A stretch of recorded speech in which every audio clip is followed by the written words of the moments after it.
In this third example, we've got R1, once again it's 2 ohms, and R2 is 3 ohms. But now I've added a third resistor, 6 ohms. Now, and then what are we trying to find? I want you to fill out this chart. I want to know what is the current through each one of these 3 resistors. What is the voltage across all these resistors? What is the total resistance of the circuit? What is the total current delivered to the circuit by the battery? Okay, I'm going to ask you a really confusing question to start off with. I'll start off with the answer, but you got to tell me why. It looks like R1 and R2 are in parallel, but they're not. Why? Why are R1 and R2 not in parallel? Raise your hand if you think you got an answer. Yeah, go ahead. Because what?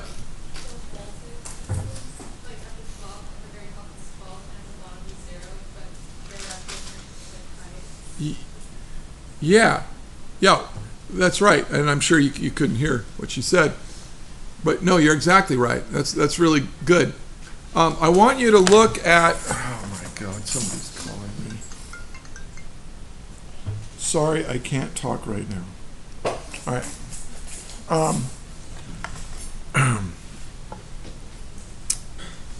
Look in your notes.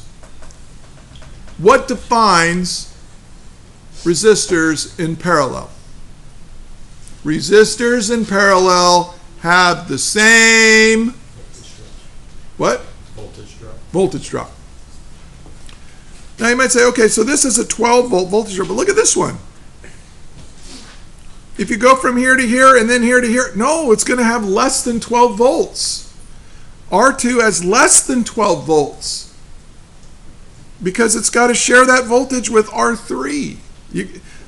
Boom, boom has to give you to 12 volts. This only has a boom. This has a boom, boom. So they're not in parallel. So you can't use that parallel equation to figure out the equivalent resistance, at least not yet. Now, what about R2 and R3? Well, R2 and R3 are in series. Why are they in series? Because resistors in series have the same current. And whatever current goes through here has got to go through both of them. See? So they are in series. So that's what you look for when you have a complicated circuit like this. Look for things that are either in parallel or in series. They're in parallel if they have exactly the same voltage drop. They're in series if they have exactly the same current. These two have the same current. Now, before we get to that though, what do I know about this? Let's look at R1. I can figure out everything I need about R1 because I know what the voltage drop is and I know what the resistance is. What's the voltage drop from here to here? 12 volts. So now I can figure out what I1 is. Let's solve. So I1 is equal to V1 over R1. That's 12 volts over 2 ohms. That's a volt per amp, so the volts cancel, you get 6 amps. So I'm going to put 6 amps right there. So my chart is already partially filled out. But these two are a little tougher. So here's what you do. You combine these into one resistor. And here's the notation I use to do this. I'm going to combine resistor 2 and 3. So what I do is I put subscript 2, 3. Now, if you have more than 10 resistors, if you have 23 resistors in your circuit, well, you've got a lot worse problems. I'll never do that. But you can use a comma between them if you want. What is R23? The combination of 2, 3. Well, they are in series. So it's R2 plus R3. You just add them.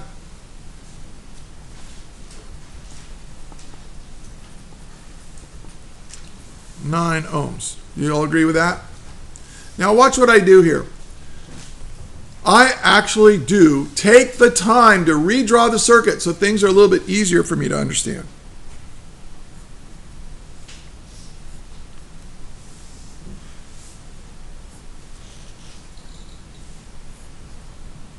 So this is still R1, but now this is R23.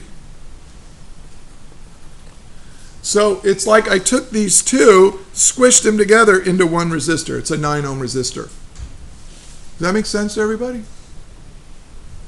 Okay. Can I figure out what the current is now through R23? Sure I can. I23 is equal to V23 over R23. Let me zoom in, sorry. Well, what is the voltage drop for 2 and 3 together? 12 volts. And what is the resistance of the combined resistance? It's just 9 ohms. And what is 12 divided by 9? Divided by 9 equals 1 1/3. Duh. All right, so 1.33. Don't put a bar over it. We don't know things to the infinite number of significant figures, so just leave it as 1.33 amps. Now, that's the current through 2 and the current through 3. So this is 1.33 amps, and this is 1.33 amps. See how I did that? It's kind of fun. It's like a little puzzle. Then, now can I figure out the voltage drops for B1 and 2? Yes, I can. Let's do B2. B2 equals I2 R2.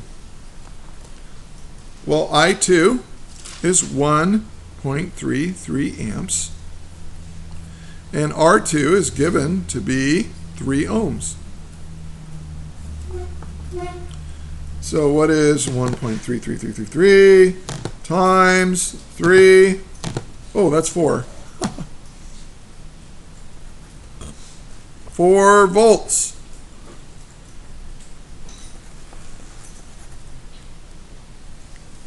Now what is V3 going to have to be?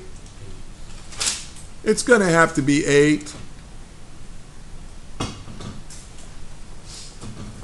But let's make sure. So this is I3 R3. Well, this is 1.33 amps times 6 ohms. Well, what is 1.33 times 6? It's 8. If you put enough 3's in there, it's actually, it might be like 7.998 or something crazy like that, but just round it down. Now, does that make sense? Volts. Yeah, it makes sense, because look, I start here, I'm at 12 volts, then I'm going to jump down 4 volts, and then I'm going to jump down 8 more volts to get back to 0. Yay! You can always check your work to make sure it makes sense. Now, what's the total resistance of this circuit? Well, a couple ways of doing that. I can take these two, like this is 2 ohms.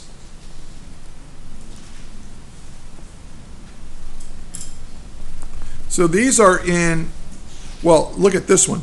This is in parallel with this. They have the same 12 volt drop. So I'm going to go 1 over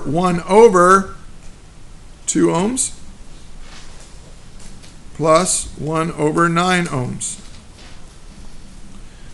And then so 1 over 2, that's 0.5, plus 1 over 9, that's 9 reciprocated, equals, and you get 0.61111111111.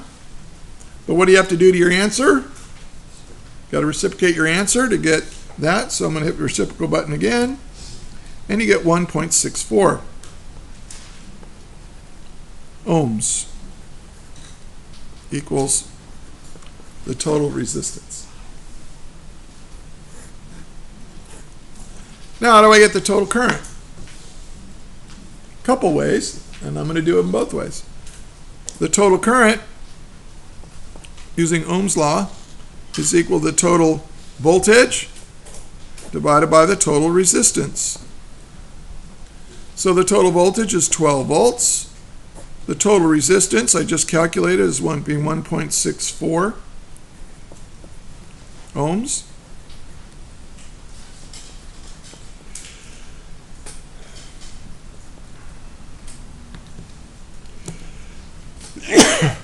Sorry. 0.64. And I get 7.32 amps. Yay. That's the total current put out by my battery. Can I check that? Oh yeah. Look, I've got, what have I got? I got 1.33 amps through here. And then through the other branch, I've got, oh wait, I got that mixed up. I got 6 amps. All right, I got 6 amps going through R1. And then how much is going through these two guys? 1.33 amps. So when I add these together, what do I get? 7.33 amps. Close enough. I got 7.32 instead of 7.33 because I rounded this digit off. That's the way it goes. That last digit is always kind of an estimate anyway. And we're done.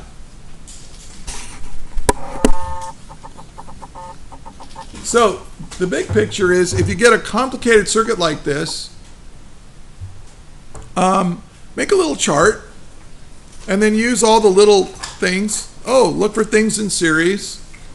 Look for things in parallel. Sometimes you'll get a circuit that has two things in parallel in series with something else. I mean, we can work an example like that. But if you know Ohm's law, if you know Kirchhoff's junction rule, the current in equals the current out, if you know the Kirchhoff's loop rule, it's called, where the voltage gain equals the voltage drop from any loop around the circuit. Look at this. I'm going to start here. You go up 12. Oh, I go down 4 and I go down 8. Get back to 0. Or I go up 12, I go down 12. That's the loop rule, it's called. And then you just, you kind of use those things. It's like a little puzzle. You can solve the circuit.